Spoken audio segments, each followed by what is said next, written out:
ఇల్లు కట్టే కార్యక్రమం కూడా ఆపించాలని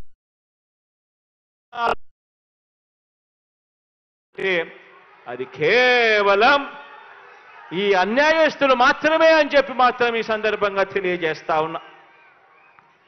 ఈరోజు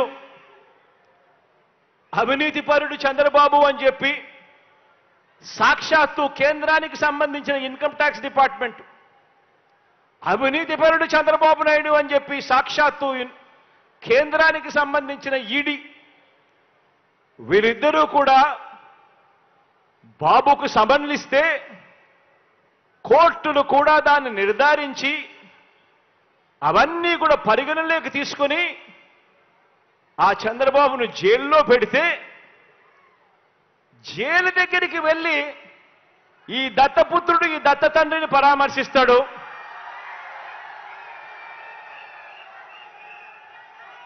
పరామర్శించి ఇంత అవినీతిపరుడు ప్రపంచంలో ఎక్కడా లేకపోయినా కూడా ఈ పెద్ద మనిషి చాలా మంచోడని ఈయన సర్టిఫికెట్ ఇస్తాడు.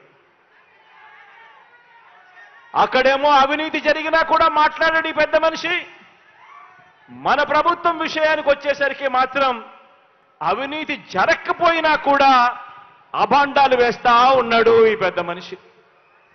ఆలోచన చేయమని అడుగుతా ఉన్నా.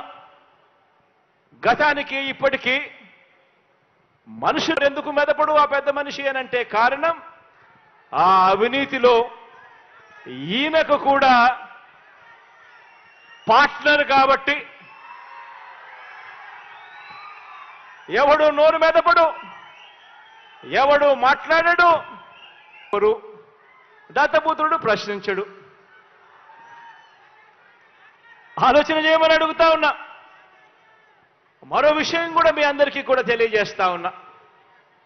గత ప్రభుత్వంలో అడుగుతా ఉన్నా. మరో విషయం కూడా మీ అందరికీ కూడా తెలియజేస్తా ఉన్నా. గత ప్రభుత్వంలో చంద్రబాబు నొక్కిన బటన్లు ఎన్ని అని అడగండి నేను అడుగుతా ఉన్నా. గత ప్రభుత్వంలో చంద్రబాబు నాయుడు నొక్కిన బటన్లు 0. పేదలకు ఇచ్చింది అరకొర. అదే ఇప్పుడు మీ బిడ్డ ప్రభుత్వంలో ప్రతి ఒక్క పేదవాడికి పెన్షన్ కానివ్వండి, ఇతర పథకాలు కానివ్వండి, నేరుగా ఈరోజు మీ బిడ్డ బటన్ నొక్కడం నా అక్క చెల్లెమ్మల కుటుంబాల ఖాతాల్లోకి నేరుగా 2,46,000 కోట్ల రూపాయలు నేరుగా నా అక్క చెల్లెమ్మల కుటుంబాల ఖాతాల్లోకి ఈరోజు పోతా ఉంది. ఎక్కడ లంచాలు లేవు, ఎక్కడ వివక్ష లేదు, ఎక్కడ లంచాలు లేవు, ఎక్కడ వివక్ష లేదు. ఆలోచన చేయమని అడుగుతా ఉన్నా. 2,46,000 కోట్ల రూపాయలు ప్రతి పేదవాడికి కూడా మంచి జరిగిస్తూ ఆ కుటుంబాలకు మంచి జరగాలని ఎందుకు మీ బిడ్డ చేయగలిగాడు, ఎందుకు చంద్రబాబు అప్పట్లో చేయలేకపోయాడు అని చెప్పి ఆలోచన చేయమని అడుగుతా ఉన్నా. అదే రాష్ట్రం, అదే బడ్జెట్, అప్పులు కూడా అప్పటికన్నా ఇప్పుడు మీ బిడ్డ ప్రభుత్వంలో గ్రోత్ రేట్, అప్పుల గ్రోత్ రేట్ తక్కువ. మరి మీ బిడ్డ ఎందుకు చేయగలిగాడు?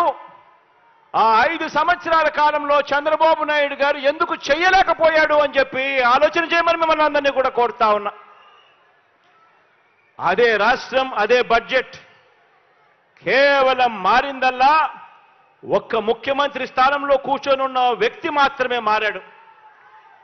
ఒక్క వ్యక్తి మారడంతో ఈరోజు 2,46,000 కోట్ల రూపాయలు నా అక్క చెల్లెమ్మల కుటుంబాల ఖాతాల్లోకి నేరుగా వచ్చి పడింది.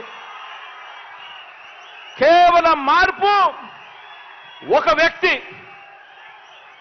వ్యక్తి మాత్రమే మారాడు. అదే రాష్ట్రం, అదే బడ్జెట్. ఆలోచన చేయమని చెప్పి కూడా కోరుతా ఉన్నా మిమ్మల్ని అందరినీ కూడా. ఆలోచన చేయమని అడుగుతా ఉన్నా మిమ్మల్ని అందరినీ కూడా. అప్పట్లో ఎందుకు ఈ బటన్లు నొక్కే కార్యక్రమం జరగలేదు, ఎందుకు ఇలా 2,46,000 కోట్లు ఎందుకు ఇవ్వలేకపోయారు అని అంటే కారణం, అప్పట్లో ప్రతి పేదవాడి ముఖం మీద చిరునవ్వు చూడాలని చెప్పి పాలన జరగలేదు. అప్పట్లో పాలన కేవలం దోచుకోవడం, దోచుకున్నది పంచుకోవడమే తప్ప వేరే పాలన జరగలేదు. ఆలోచన చేయమని అడుగుతా ఉన్నా. అప్పట్లో ఒక గొప్ప గజదంగల ముఠా రాజ్యాన్ని పరిపాలన చేసేది. ఒక ఈనాడు, ఒక ఆంధ్రజ్యోతి, ఒక టీవీ5, ఒక చంద్రబాబు, వీరందరికీ తోడు ఒక దత్తపుత్రుడు. ఇదే జరిగింది. దోచుకోవడము, దోచుకున్నది పంచుకోవడము, పంచుకొని తినుకోవడం. అప్పట్లో డిపిటి పాలన జరిగితే ఈరోజు మీ బిడ్డ హయాంలో మీ బిడ్డ బటన్ను నొక్కు నేరుగా డిబిటి పాలన ఈరోజు జరుగుతూ ఉంది.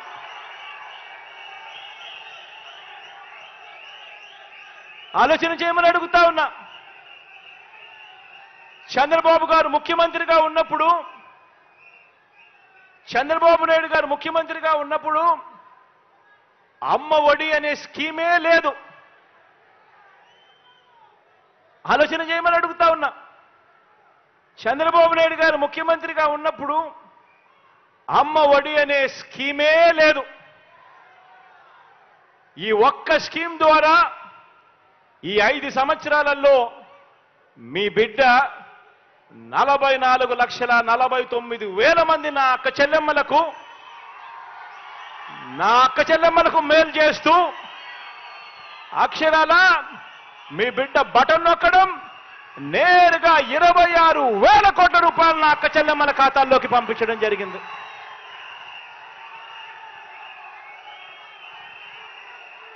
మారిందల్లా కేవలం ఒకే ఒక వ్యక్తి, ముఖ్యమంత్రి మాత్రమే మారాడు.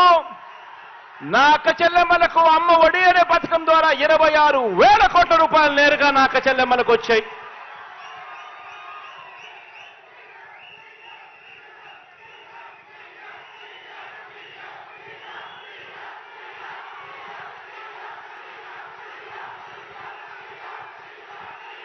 చంద్రబాబు నాయుడు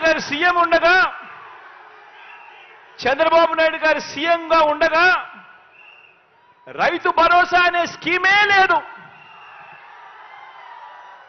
చంద్రబాబు నాయుడు గారు ముఖ్యమంత్రిగా ఉండగా ఆ 5 సంవత్సరాలు రైతు భరోసా అనే స్కీమే లేదు. ఇవాళ ప్రతి సంవత్సరం అక్షరాల 53,52,000 మంది రైతన్నలకు మీ బిడ్డ బటన్ నొక్కడం, నేరుగా నా రైతన్నల ఖాతాల్లోకి ప్రతి సంవత్సరం 13,500 రూపాయలు పడుతా ఉంది.